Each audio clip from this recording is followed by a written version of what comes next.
Hey everybody, so I know this time it legitimately has been a while. It's been about 2 weeks since I put out a video. Been sick recently and running around like a crazy person. Not really able to take time off for being sick because I got vacation starting in less than 2 weeks, and I guess I'm filming this on Saturday, so about 2 weeks. You probably won't see it till Sunday because I post these when I go to sleep at night, but still a little bit sick, but been running around like a crazy person. I'm in Pittston right now, knocking out a 34. Been here a lot recently. It's amazing. I went from never being at the terminals to I've been here at Pittston like 4 times in the last 2 weeks. Then again, I've been stuck up here in the Northeast, and it's always nicer to stop at a terminal than a truck stop. The 100 subscriber video, haven't really gotten too many questions off of it, so this video is just going to be answering y'all's comments and questions that I've gotten over the last 2 weeks, so it might be a little bit longer of a video. I'm not sure. We'll see how off track I get. Those of y'all that have been watching for a while probably know I tend to get a little bit off track and off topic. And maybe when we get up to 1,000 subscribers, I would say if, but I didn't think I'd get to 100, so if we got to 157 at this point, I think we can get up to 1,000. I should have some more interesting stuff coming up in the next couple of months. I've got some stuff planned out that I just got to figure out how to make it work. But yeah, it should be pretty cool. But yeah, so let's get to some of y'all's questions. Loaded Trucker, thanks for the video. It's cool that you're traveling with your cat. Thank you. It's actually parked next to a truck with another cat while I'm here at Pittston, and Nico was sitting up in the window meowing and chatting and stuff, and I was sitting there going, what the heck's going on? Because I didn't know the cat was over there. I looked out the window and they were just sitting there through closed windows, so they probably couldn't hear each other, but just sitting there chatting with each other. It was pretty cool. Planning on traveling with mine as well. Thinking about going to Prime as company reefer driver next month. TNT training's holding me back though. Not comfortable with the team driving situation. Newbie in Chicago area CDL school. That was one of the things that I was kind of reluctant about getting into trucking for, is the fact that I had to go through TNT and doing the team driving, and that was the hardest part of the training, not because of the driving or the work or anything, but because, especially on the flatbed side, sleeping back here in the bunk where I am right now with a load behind you and trusting somebody else that you just met to drive the truck down the road and keep you safe while you're asleep. And I say especially on the flatbed side because at least on reefer and tanker, you've got you're not hauling around a bunch of metal pipes or 2x4s or other stuff like that, where if you hit the brakes too hard, it's coming through the back of the cab and it's going to spear you to the front seat. Not to try to discourage anybody from coming to flatbed, but I mean, that is a reality. I've driven by some accidents where guys got on the brakes too hard in a flatbed and the load went through the back of the truck and out the front. It is the reason why sometimes you have to decide whether it's really worth hitting the brakes, slamming the brakes, or is it worth potentially hitting something, because potentially hitting something is going to cause damage. Slamming your brakes may very well cost you your life. Not to be grim, but that is one thing you do have to think about, just being realistic with y'all. Y'all know I'm pretty honest on here. I try to keep it positive, but that is definitely one thing you have to think about, especially on flatbed. You slam the brakes with certain loads behind you, and it may be the last thing you do. I've seen loads take the cab off of truck. I've seen a truck come to a stop and the cab another 50 yards down the road with poles sticking out the back of it.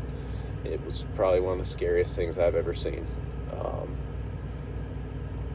But I mean, the team driving situation, they're not going to put you with a trainer that doesn't know what they're doing. That's the reason I was, after a while, able to get at least enough sleep to be able to safely function and drive the truck. It's why I don't train. I give the trainers credit, a lot of credit, because I could not sleep with a student driving the truck. It was hard enough to sleep with somebody who I knew had been driving a truck for years and knew what they were doing and had a great safety record. Sorry if the phone's shaking. I'm holding it freehand this time since I'm sitting back here instead of up in the driver's seat. It was hard enough sleeping then, but I couldn't do it with a student driver. My trainer, I probably mentioned this before, but my trainer had one of his recent students totaled his truck while he was asleep. Luckily, they both were able to walk away from it, just kind of bumps and bruises and stuff, but I saw the truck after the fact, and I can't train, I can't do it. But I wouldn't let it discourage you. It's 30,000 miles, or if you're in a CDL school now, it's 40,000 miles, but that only adds on like an extra 2 weeks worth of it. It's about team driving, you're probably going to average, flatbed I averaged about 10,000 miles a week. You get credit for your miles and your trainer's miles. It's 30 to 40,000 miles on the truck total. Dispatched miles on the truck total, not just what you actually drive. Next question. One crypto revolutionary. As a lease driver, can you work for another company? No, you cannot use Prime's truck to haul freight for another company unless Prime contracts a load out with that company. Like the boat load that I hauled was typically a Werner load, but Prime was getting a hold of some of those loads, so it had Werner straps securing it and all that kind of stuff. But no, you cannot go out on a load board and find loads and use Prime's truck to pull those loads. So no, you can't do that. Wannabe trucker. I've been bouncing back and forth about truck driving as a second career. As soon as I retire, the wife and I have looked at Prime Inc. for their training program, and I have often considered going lease and her teaming with me, but with those numbers, I truly think company, this is my income versus expense video, the most eye-opening video I've done, in my opinion. But with those numbers, I think company would be the way to go. Essentially, you're making company money while assuming all the risk for the ability to turn down a load and go home whenever I want, not having to ask permission. But if you're teaming with your wife, you're probably not going to go home that often, I would guess. As a second career for us, it may be easier to just be steering wheel holders and not have the additional headache. Solo, it may make more sense to go company than lease if you're not really into the being able to be your own boss kind of thing. Team driving, on the other hand, with the truck constantly moving, unless you're looking to do super single, which is you each drive 8 hours a day and then both sleep while the truck's sitting still. If you're looking to do true team driving, trucks running 24 hours a day, the Prime team drivers make bank. They make a ton of friggin' money with these trucks running constantly. Leasing as a team makes a heck of a lot of sense. I think on average a team, or at least what Prime says when you call in and get the weekly recorded message while you're on hold waiting for your dispatcher, a team lead seat driver averages about $1,800 a week more than a, and this is on the lease side, more than a solo lease operator. So if you want to come out with your wife and you want a team, I would definitely recommend going lease. You're going to make a heck of a lot more money running lease as a team than you are running company as a team.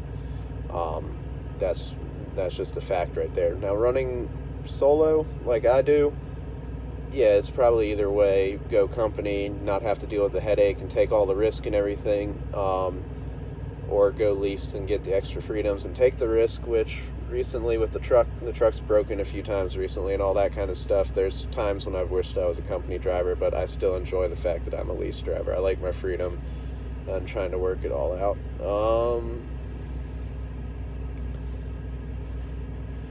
Where do you Eric Dempsey, where do you haul mostly? Nationwide, Northeast, Northwest, etc. And do you have a choice if you would like to try to keep your loads in that area? I drove for Maverick for a short time, had a family emergency and didn't go back. Maverick's a great company. I'll take your word on that. Never driven for them. Great training program, but would like to lease operate so I could have a little more choice of what and where I was hauling. Really enjoy your videos. I do a lot of nationwide hauling recently. These last few weeks I've been kept up here in the Northeast. Northeast pays very well. I'm not the biggest fan of driving around in the Northeast because I'm usually very heavy, and the Northeast is mostly mountains and not a lot of truck stops, and most of the ones that are up here you have to pay to park at, which is why I keep ending up back here at Pittston. Anytime I can get anywhere near Pittston, I just shut down there for the night. Well, here, since I'm at Pittston right now.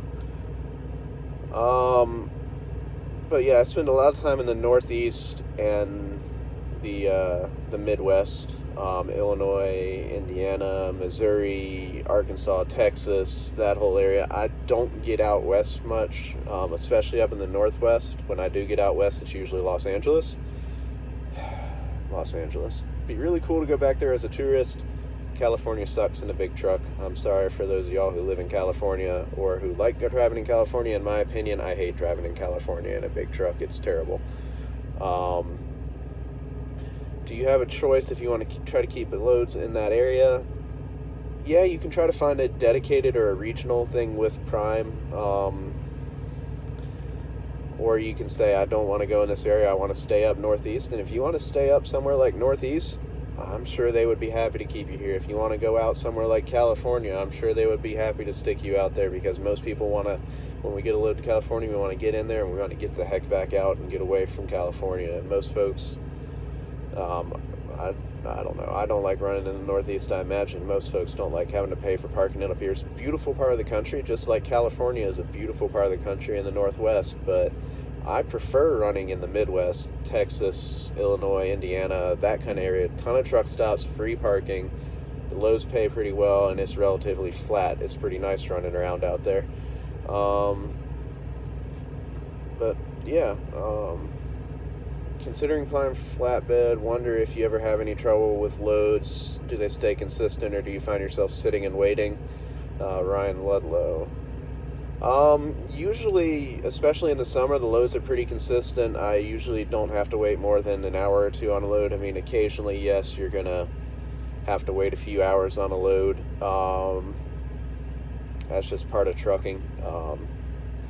But no, usually there's pretty consistent loads. They keep me pretty busy. Very rarely do I ever shut down empty without a load because Prime couldn't find me one. Usually it's because it's gotten kind of late in the day when I made my final delivery and I want to get to a truck stop and sleep somewhere with a shower, and it's not the side of the road for the night, and I just tell Prime, hey, I'm going to reload in the morning. Another benefit of being a lease driver, I don't have to sit there and wait for a load. I can say, hey, I'll just grab one in the morning.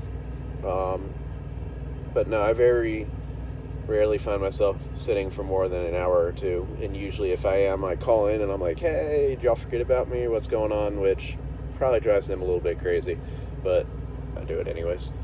Scarl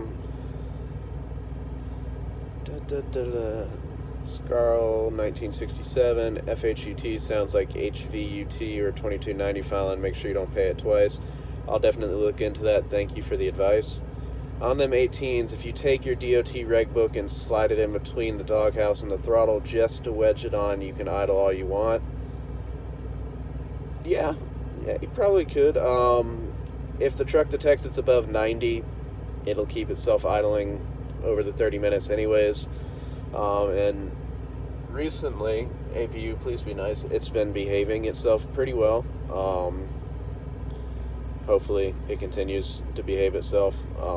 But again, thank you for that advice. See you first week of September. I have 16-hour drive, come down from Rio Grande. Keep up the videos. Hope to see you. Take care, brother. Thank you, Erwin. I hope to run into you too. First week of September, I'm going to be at the beach until September 3rd. I don't know if I'll make it back over to Springfield during that first week or not, but if I do, I'll definitely make a little video and let y'all know I'm there and see who's there, see if I can say hello to some more of y'all. Very honest, good luck from Denmark, John Pullen. Wow, I got an international comment. Thank you, I appreciate it. Thank you very much. Harriet Shearsmith, this was really helpful, I love it. The truck stop showers video. Thank you. I'm glad that folks actually liked that video. I figured that one would come pretty in handy because, as I said, when I was getting ready to go into trucking, I was kind of wondering what the shower situation was like, and I was actually pretty pleasantly surprised. Yes, I have found some not so nice ones, but in general, they are very similar to the ones I showed in that video. Hopefully you can, JB, hopefully you can turn this around and make more money. Bright side, you could always turn the truck in and make more money as a company driver and get the fuel bonus. I guess this is why all the other guys say go company first to get some experience and then go lease. Probably. hopefully you can come back with a video later telling us how you fixed all this. Keep your head up. Thank you, JB. Yeah, I could definitely switch over to company, and it probably would not be a bad idea at all to start company, get the experience, get all that stuff done, and then switch over to lease if you want a little bit more freedom. I had people advise me to do that, and then I decided that I wasn't going to. I decided I was just going to do it my way, and I don't regret doing it my way. I would still say if you want to go lease and you want to do it first, it's not a mistake. Just learn from some of mine. Prime will tell you how to get the most fuel efficiency out of the truck, and fuel is by far the largest cost you're going to have to deal with, followed closely by the truck payment. But I always spend a heck of a lot more in fuel than I spend in a truck payment every week, without a doubt. But yeah, I mean, there's nothing wrong, and most people will advise you to go company before you go lease, and that's probably pretty good advice right there. I mean, if that many people are saying it, it's probably good advice. Cameron, thanks for this video. I was wondering how the shower set was in these truck stops. Do any of these truck stops have a gym? Also, I'm going to Springfield in 3 weeks. I'm excited but nervous AF. Chris McCrimmon, I hope I said your last name right there. Anybody whose last name I've pronounced, I hope I did it right. If not, I'm sorry. Some truck stops do have a gym. Usually they're the TAs and Petros, because they're kind of the older truck stops. They've been around for a really, really long time, and some of them will have gyms in them. Flying J, and even most TAs and Petros nowadays don't have gyms in them unless they're very, very large ones. Flying J, Pilot, Loves, Amspest, I have not encountered one with a gym yet. Though Trucker Path does have a thing on there that will tell you whether or not a truck stop has a gym or not. I've never really, I have run into very, very few truck stops with gyms. And the only ones I ever have seen were, I think they were all Petros actually. So no, you're not really going to run into any truck stops with gyms.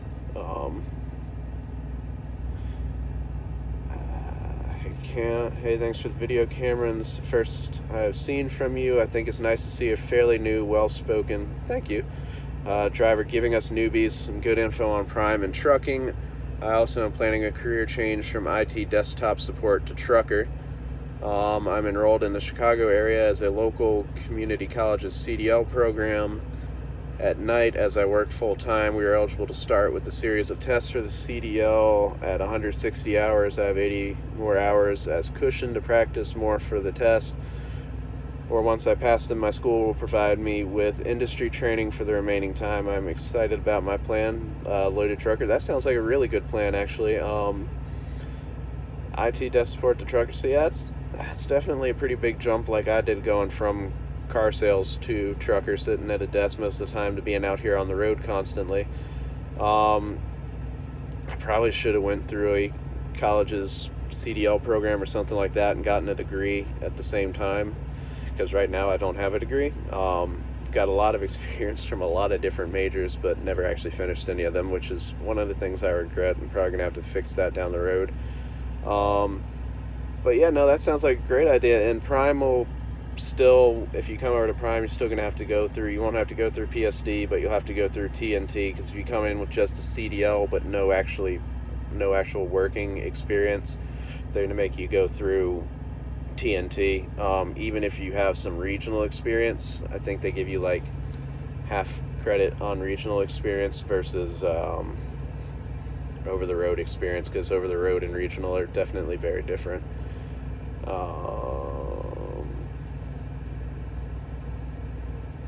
Kevin Gill, I replied to you, are you a trainer going to orientation next week, going flatbed, pick me up? I'm not a trainer. I can't do it. I can't sleep. I couldn't. PSD does not make sense. I would do just PSD training, but it doesn't make sense as a lease driver, because every 2 weeks I have to go back and sit at the terminal for 3 or 4 days. And it just doesn't pay well enough for me to be able to give up 3 or 4 days worth of loads. And I couldn't do TNT because I couldn't sleep in the back of a moving truck again with a student driving. But if I was a trainer, I would definitely come in and pick some of y'all up. So Cameron, great video. Chuck B, I'm going to the tanker division. Do you have any information on that division? Not really. I know when I do see our tanker trucks, mostly they're up here in the Northeast and the northern part of the country, and I do believe that they pick up and drop loads pretty much on the same day because most of the loads have to be kept hot to keep them melted because they're oils and stuff like that, where if they cool down they solidify, and good luck getting it out of the trailer at that point. So, and since they're heated off of the coolant from the truck being circulated through the tanker and all that kind of stuff, I think the engine has to keep running at all times, and Prime doesn't want them running overnight. So most of those loads, I do believe, are pick up, deliver same day, and then go sleep for the night, wake up in the morning, go pick up another one, drop it off. I could be wrong, but that's what I believe, and I do see most of them up here in the Northeast. And I believe they lease make 71% of the gross line haul, where reefer and tanker, or reefer and flatbed, makes 72%, but I think their loads pay a little bit more just because of the nature of them.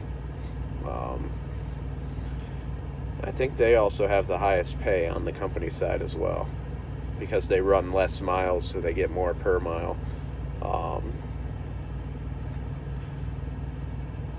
I think, but I'm not positive about that. I don't have a lot of information about tanker because once I decided to go flatbed, I kind of stopped looking into the whole tanker side of it. Edwin Torres, nice. I was worried. I'm going to school, and I asked myself, what about when I go solo? How the heck am I going to shower? Good to know. I'm good. I like your honest videos. Keep it up. Thank you very much, Erwin. Hey Cameron, another great video. Hey, K-Max back. Was great meeting up with you and letting me pick your brain. Lots of good info and very much appreciated. Made it through the first week, and I'm into my first week of PSD. Tough to get enough rest out here. New bed, new circumstances, trying to fit into the grind. Be well, and looking forward to your next video. Kevin, it's good to hear from you again. Glad you're doing good out there. Hope everything keeps going smoothly, and I hope that when you get into TNT, you settle into sleeping in the back of a moving truck pretty quickly. But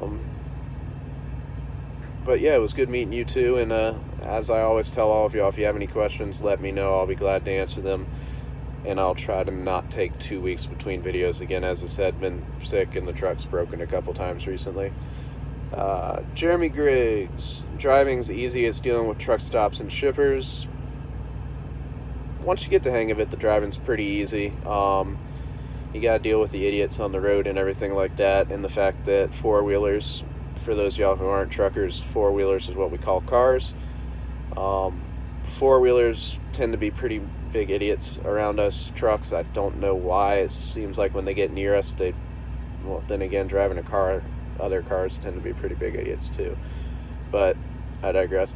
No, driving, once you get the hang of it, is pretty easy out on the interstate and everything. Getting into cities and tight spots and stuff can be a little bit of pain in the butt. And then dealing with truck stops can be a handful, especially the smaller ones trying to get in, get fuel. The guys that decide to take their 30-minute breaks on the fuel island and block up the fuel island, that kind of stuff, and waiting for showers, trying to find parking, all that kind of stuff. And occasionally, yes, you will get a shipper or a receiver that will make your life a little bit tricky.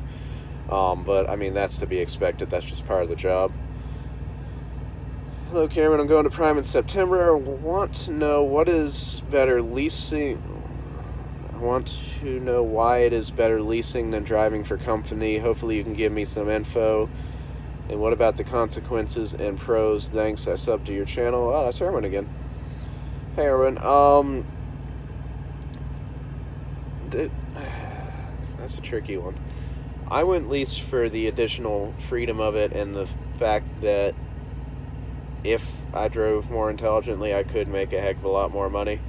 And not that I drive like an idiot. Not that I'm out here being stupid with the truck. If I drove the way Prime wanted me to drive, the way they advised me to drive, from the fact they've got thousands of trucks out here, so they know what it takes to get good fuel efficiency in these trucks and what it takes for these trucks to make money. If I were to drive the way they told me to and stop being stubborn and just saying, well, I want to go as fast as I can and get from point A to point B, I could make a heck of a lot more money leasing than I could as a company driver, plus I have the additional freedom. On the flip side, I do assume a heck of a lot of extra risk when things break on the truck that are not covered by warranty, or when the truck needs preventative maintenance and stuff. That's on me. I have to pay for it out of my settlements and all that kind of stuff, and it is it can be pretty painful. It can be a few hundred to thousands of dollars depending on what exactly you have to do with the truck. So I wouldn't say that leasing is necessarily better than company, or company is better than leasing. It's just a matter of what do you want to do. Do you want to just come out here, run loads, and make a steady paycheck per mile, or do you want to come out here, be your own boss, and take the risk of, hey, this week I could take home $3,000 or $4,000, but the next week I could be negative $1,200, which I've had happen before. Those weeks definitely hurt, but then when you have the weeks where you're taking home $3,000 or $4,000 before tax, those are really nice. So you just kind of got to balance it out. What do you want? Do you want consistency and play it safe, which there is absolutely nothing wrong with that, or do you want to take, and that's probably the way that I should have gone, at least at first, until I was more comfortable with driving the truck and everything, or do you want to go out and take the risk and all that kind of stuff? It's a matter of what do you want to do. I made my choice, and you've just got to weigh the pros and cons of either side of them and decide what you want to do. I know there's a ton of videos out there, folks who have been doing this a heck of a lot longer than I have, that have done both company and lease, that could probably tell you the pros and cons of each better than I can. I'll make a video. I try to always do the positive videos. I'll do a video about the cons of leasing soon, some of the downsides, since this video is going on 27 minutes now. Actually, it just passed 27 minutes. I'll make a video about the cons of leasing soon and just let you know some of the not so positive stuff about leasing, aside from going through the paycheck and all the expenses and stuff. But do you know anything about lease for reefer? Not really. I know you make 72% of line haul like I do, but you also have to pay for the reefer fuel. Prime doesn't pay for the reefer fuel. You have to pay for reefer fuel, so that's one additional expense you will have that I don't.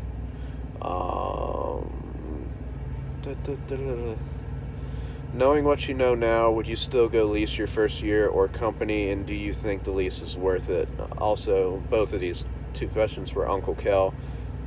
Knowing what I know now, would I still go lease my first year?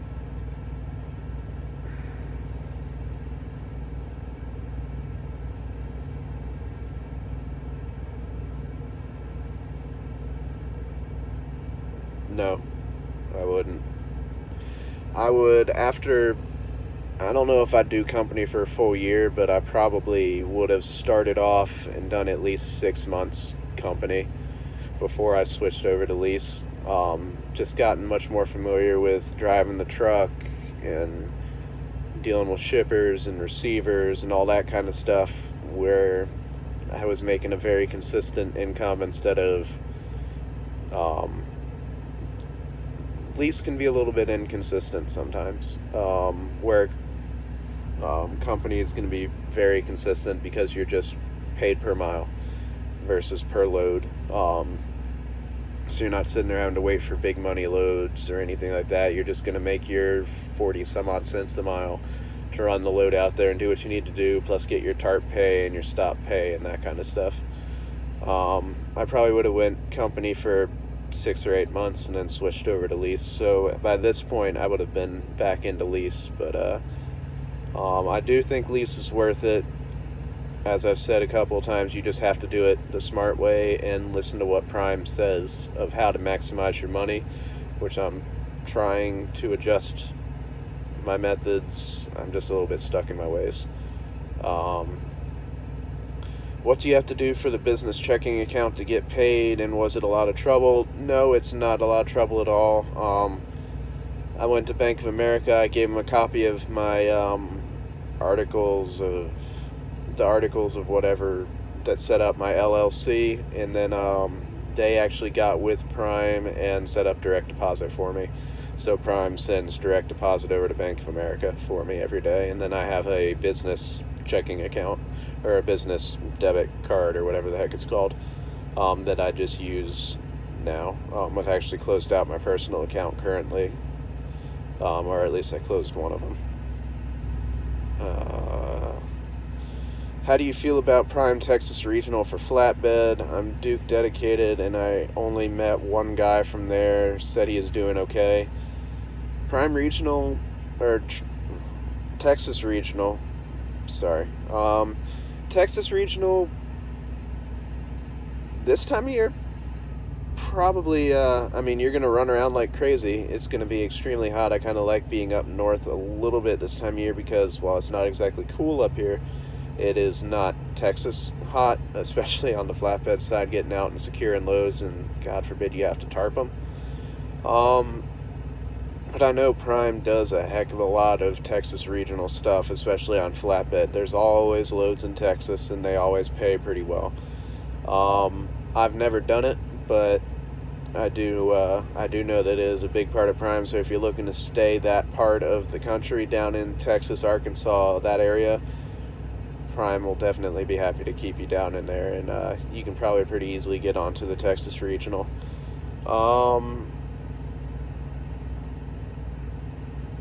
Let's see, do I have any other questions on here?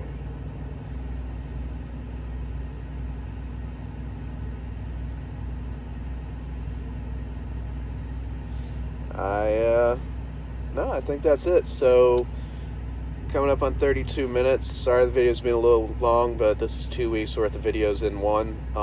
As always, y'all have any questions, let me know. I'm always happy to answer them. It's always good to hear from you guys. Until then, I hope to see you out on the road. Y'all be safe, and until next time, talk to you later.